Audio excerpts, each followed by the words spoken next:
বন্ধুরা, সত্যি সত্যি যদি আমি ফেসবুক লাইভে না আসতাম না, তাহলে কিন্তু আমি এত মানুষকে আমি দেখতে পেতাম না, আর এত মানুষের আমি ভালোবাসা আশীর্বাদ পেতাম না।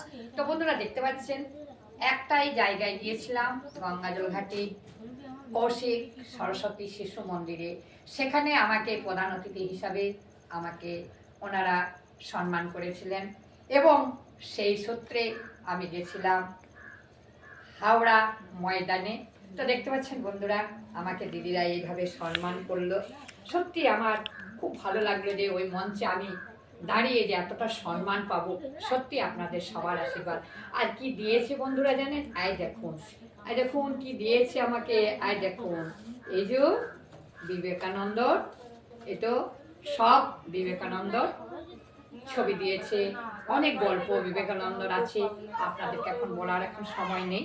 যাই হোক, এই যে দেখতে পাচ্ছেন ক্যালেন্ডার দিয়েছে একটা, এই যে একটা ক্যালেন্ডার দিয়েছে। যাই হোক, আমি এবার সব কিছু নিজে জানতে পারবো, বুঝতে পারবো। ক্যালেন্ডারে সব কিছু তারিখ সব আমি বুঝে যাব কত তারিখ আজকে। আরেকটা কি দিয়েছে বন্ধুরা জানেন? আচ্ছা বন্ধুরা, এই জিনিসটা কি, তবে খুলে দেখা যাক। এটা খুলেই দেখি কি আছে জিনিসটা। ওয়াও! আচ্ছা বন্ধুরা, এটা কি জিনিস বলুন তো? আমি কিন্তু জানি না, আমাকে কিন্তু কমেন্টে জানাবেন।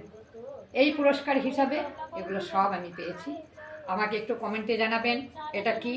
আমি জানি না, আপনাদের কাছ থেকে আমি জানতে চাইছি। তো বন্ধুরা, ভিডিওটি কেমন লাগলো? যদি ভালো লেগে থাকে অবশ্যই সাবস্ক্রাইব করে পাশে থাকবেন। আবার পরের ভিডিও রাত্রেবেলায় আসবো। আমি একটু বাইরে বেরোচ্ছি, তো গাড়ি বেরিয়ে গেছে, এরপর আমি এসে আবার আপনাদের সাথে আবার দেখা করব। টাটা বন্ধুরা, ভালো থাকবেন, সুস্থ থাকবেন, শুভ দুপুর।